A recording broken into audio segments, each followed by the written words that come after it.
अगर ये वीडियो आपने ओपन करी है तो इसका मतलब अपनी गर्मियों की छुट्टी बर्बाद कर चुके हो तुम।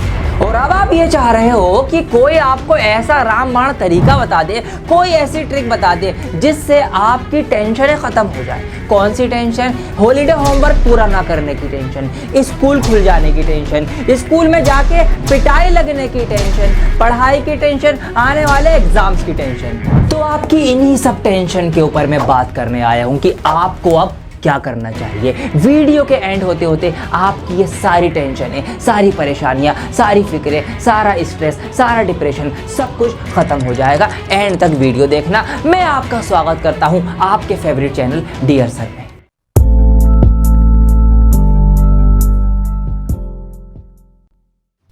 जो मेरे रेगुलर बच्चे हैं, जो डियर सर चैनल को रेगुलरली फॉलो करते हैं, उन सबको पता है कि जब आपके समर वेकेशन स्टार्ट हुए थे तब मैंने आपके लिए यह वीडियो बनाई थी, खुद को बदल डालने वाली अच्छी खासी लंबी चौड़ी वीडियो बनाई थी, जिसमें मैंने आपसे बात की थी कि कैसे आप अपने समर वेकेशन को यूटिलाइज करेंगे, पढ़ाई की फॉर्म में भी और पर्सनल ग्रोथ को भी। जिन्होंने ये वीडियो देखी होगी और इस पर अमल करा होगा, जी हाँ, सिर्फ देखने से बात नहीं बनती, अमल करना पड़ता है। Knowledge is not power, application of knowledge is power.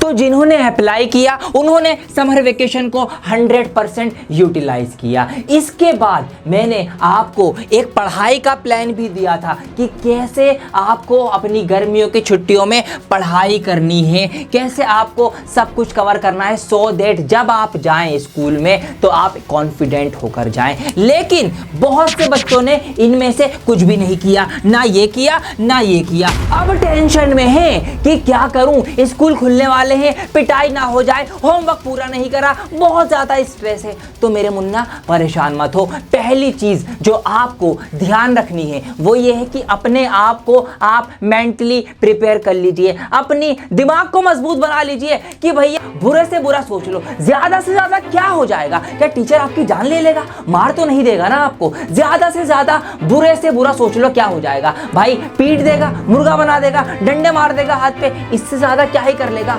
जान तो नहीं ले लेगा ना आपकी। फिर किस बात कर रहे हैं? डरना बंद करो। सबसे पहले मेंटली स्ट्रांग हो जाओ। अगर आपने होमवर्क नहीं किया, कुछ भी पढ़ाई नहीं करी, कुछ भी काम नहीं किया, स्कूल तो जाना है, भाग तो नहीं सकते ना। ऐसा तो नहीं है कि होमवर्क ना पूरा करने की पिटाई से डर से आप स्कूल ही छोड़ दे, नाम कर डाले अपना, नहीं कर सकते ना। उसमें कूदना तो है, दरिया में डूबना तो है, तो फिर डर कैसा पार आपको करना पड़ेगा। ये डर निकाल दो कि कुटाई होगी, पिटाई होगी, जान से तो नहीं मारेंगे आपको, भाई थोड़ी बहुत पिटाई होगी, पिट लेना। ऐसे अपने आप को मेंटली स्ट्रांग कर लो सबसे पहले। अब मैं आपसे ऐसा क्यों कह रहा हूं, इसके पीछे का रीजन समझो। अपनी रियल लाइफ स्टोरी से आपको एग्जांपल देता हूं। जब 11th क्लास में मैं था, छुट्टियां बुली, मैंने काम नहीं किया, 3 दिन बचे स्कूल खुलने में। अब टेंशन शुरू हुई कि यार कोई हॉलीडे होमवर्क नहीं किया, सारी छुट्टियां यूं ही चली गई, अब क्या करूं, कैसे करूं? फिर 3 दिन खाना पीना भूल गया, सब कुछ भूल गया, नींद भूल गया, लगा पड़ा हूं किसी तरीके से 2 महीने का काम पूरा कर लूं बस किसी तरीके से।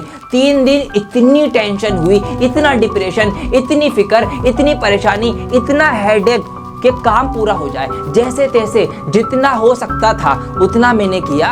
अब जब स्कूल खुल गए, वो होमवर्क में लेकर पहुंचा कि भैया चेक होगा। क्या देखता हूँ, टीचर आए, बातचीत हुई और वो अपना पढ़ाने में लग गए। सिलेबस जो हमारा था, जो चैप्टर स्टार्ट होना था वो स्टार्ट हुआ, वो पढ़ाने में लग गए। होमवर्क की बात ही नहीं हुई।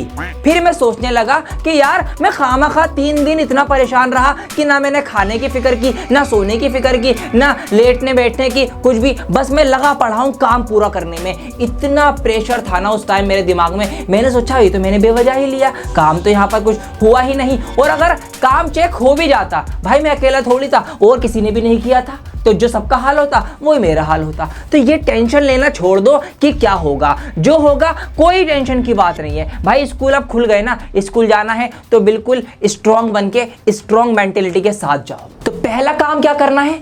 काम डाउन, काम रहिए। दूसरा काम जो आपको करना है वो है सेट योर प्रायोरिटीज। आपको प्राथमिकता देनी है। किस चीज को देनी है ये आपको ही सिर्फ पता होगा। आप खुद सोचिए, खुद ये बात देखिए कि कौन सा टीचर ऐसा है जो हॉलिडे होमवर्क को लेकर सीरियस था, या किसी टीचर ने कहीं आपको कोई ऐसा असाइनमेंट या कोई ऐसा प्रोजेक्ट बनाने को तो नहीं दिया कि जिसके मार्क्स आपके एग्जाम में, आपके हाफ ईयरली में जुड़ेंगे। अगर ऐसा कोई असाइनमेंट, कोई प्रोजेक्ट, कोई काम मिला हुआ है तो उस काम को करने के बारे में सोचो, उसको पहले प्राथमिकता दीजिए, उसको पहले करने की सोचिए। दूसरा काम आपको यह करना है कि जो भी आपको काम मिला था उसको आपको प्राथमिकता देनी है, अलग अलग तरीके से उसको आपको प्रायोरिटाइज करना है।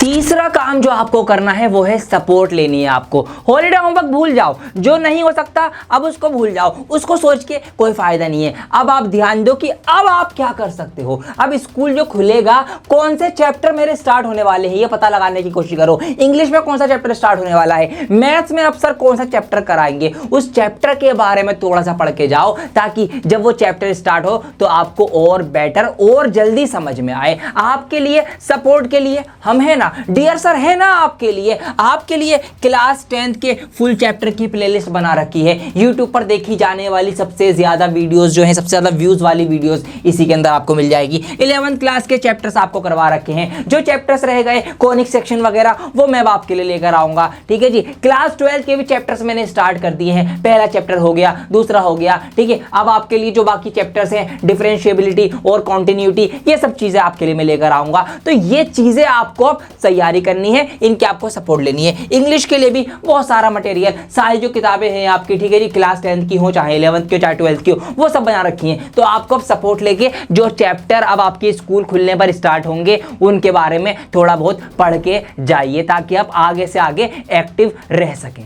4 पॉइंट जो आपको ध्यान रखना है वो है एक शेड्यूल बनाइए। किस चीज का बताता हूं। अगर आपको सिर्फ इतना ही हॉलिडे होमवर्क मिला था कि अगर आप 3, 4, 5 दिन जो आपके बचे हैं आप इसको लगाकर वो हॉलिडे होमवर्क या वो काम या वो प्रोजेक्ट या वो असाइनमेंट पूरा कर सकते हैं तो कर डालो। इस वीडियो को देखने के तुरंत बाद लग जाइए, एक शेड्यूल बनाइए कि कौन से दिन मुझे कौन सा सब्जेक्ट उठाना है, उसका किसका काम पूरा करना है। 3-4 दिन का अपना एक शेड्यूल बना के कैसे आप उसको पूरा कर सकते हो, अपने हॉलिडे होमवर्क को उसमें बनाओ और फिर उस पर डट जाओ। ये चीज कर डालो, क्या पता आपका काम हो जाए, टेंशन भी खत्म हो जाए। 5th एंड लास्ट पॉइंट, आपको एक पॉजिटिव एटीट्यूड बनाकर रखना है। याद रखो कि आप परमानेंट हो, बाकी सब चीजें टेम्परेरी हैं। ये चीज आपको ध्यान रखनी है। आप इंपॉर्टेंट हो, ये बात ध्यान रखना। एक पॉजिटिव एटीट्यूड के साथ आप इन सभी चैलेंजेस को आराम से फेस कर सकते हैं। अपनी बात बताता हूं, मैं वैसे तो क्लास में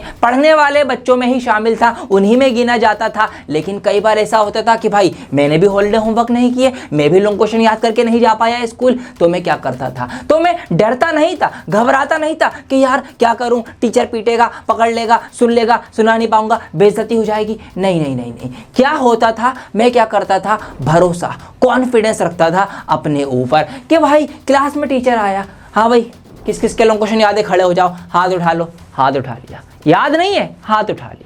अब यहां पर क्या होता है, टीचर को पता है कि भाई जिसको याद होगा उसी ने हाथ उठाया होगा। अब टीचर की जो एक सोच है, कि मैं खुद एक टीचर हूं, स्कूल में मैंने पढ़ाया है, हम अपने किस तरीके से हम सोचते हैं। अब जितने बच्चों ने हाथ उठाया है हम देखते हैं उसमें से कौन बच्चा कितना कॉन्फिडेंट है अपने हाथ उठाने को लेकर, मतलब कौन हमें कितना कॉन्फिडेंट दिख रहा है। हो सकता है कि किसी ने डर के मारे हाथ उठा दिया, मतलब हाथ तो उठा दे लेकिन उसको याद नहीं है, तो चेहरे पे डर दिख जाता है। जिसके चेहरे पे डर दिख गया, हाँ भाई याद है ना, आज हो लिख के दिखाओ, अब वहीं वो फंस गया। उसने हाथ उठा तो दिया लेकिन उसको याद नहीं था, डर लग रहा था, चेहरे से पता चल गया, हमने उठा के बुला लिया, लिख के दिखाओ, यहाँ वो लिख नहीं पाया, कूट दिया। ठीक है, तो आपको ये डर चेहरे पे नहीं लाना है। टीचर से आई कांटेक्ट बना के रखो, बिल्कुल आंखों में आंखें डाल के, हाँ सर याद है। ठीक है, जितना कॉन्फिडेंस आपके चेहरे पे दिखेगा उतना ही टीचर समझेगा यार ये तो बिल्कुल आई कांटेक्ट कर रहा है, बिल्कुल डर नहीं रहा है, कैसे खड़ा हुआ है, बिल्कुल हाँ भाई अभी लिख के दिखा दो, पूरा लिख दूंगा, ये वाला एटीट्यूड। तो टीचर को कहीं ना कहीं आइडिया लग जाता है कि हाँ इसको याद हो सकता है, तो आप बच सकते हैं। कई बार मैं ऐसे बचा, ठीक है, ऐसा नहीं कि हर बार ही बचा,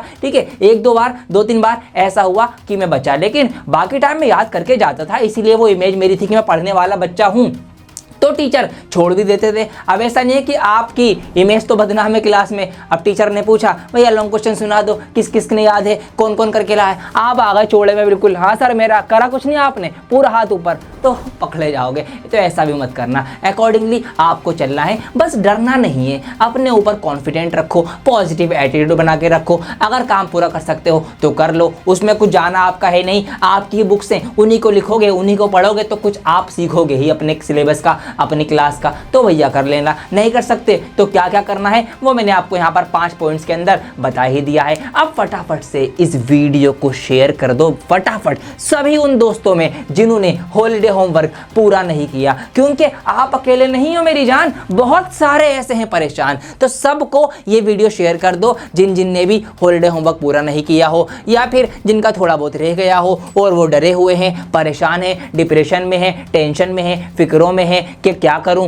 कैसे करूं। तो ये वीडियो उनको थोड़ा सा एक हेल्प कर देगी, थोड़ा सा एक मोटिवेशन दे देगी, थोड़ा सा उनकी टेंशन कम कर देगी, थोड़ा उनका डिप्रेशन कम कर देगी, थोड़ा उनको बेहतर फील कराएगी। तो इस बेहतर फील कराने की वजह से आप इसको शेयर कर दीजिए, इसको लाइक कर दीजिए और कमेंट करके मुझे बता दीजिए कि आपको कौन सा चैप्टर चाहिए। अगर आप 11th क्लास में हैं कौन सा चैप्टर दूं, वैसे मैं सोच रहा हूं कोनिक सेक्शन देने की, उसकी डिमांड ज़्यादा है। और अगर 12th क्लास में है, 12वीं क्लास में है, तो कौन सा चैप्टर आपको देना है। मैं सोच रहा हूँ chapter number 5 continuity and differentiability की। अगर इसके अलावा कोई और सी चैप्टर की डिमांड है पहले दूंगा तो मैं सारे ही, लेकिन अभी सबसे पहले कौन सा लेके आऊँ मैं वो पूछ रहा हूँ। क्लास 10th में है तो आपको कौन सा चैप्टर चाहिए, या कोई भी आपका सुझाव, कोई बात, कोई डाउट, कोई कंफ्यूजन, कुछ भी चीज़ हो, पूछना चाहते हो कमेंट कर दो, कमेंट में पूछ लो, जवाब आपको मिल जाएगा। अगर आपको कुछ और चीज़ें अपनी पर्सनली डिटेल में पूछनी है तो ये हमारी इंस्टाग्राम आईडी से, इंस्टाग्राम हैंडल है, ये पेज का है, ये मेरा पर्सनल है, यहाँ पर आप अपने सवाल या अपने डाउट्स वगैरह जो है वो लिख कर भेज सकते हैं,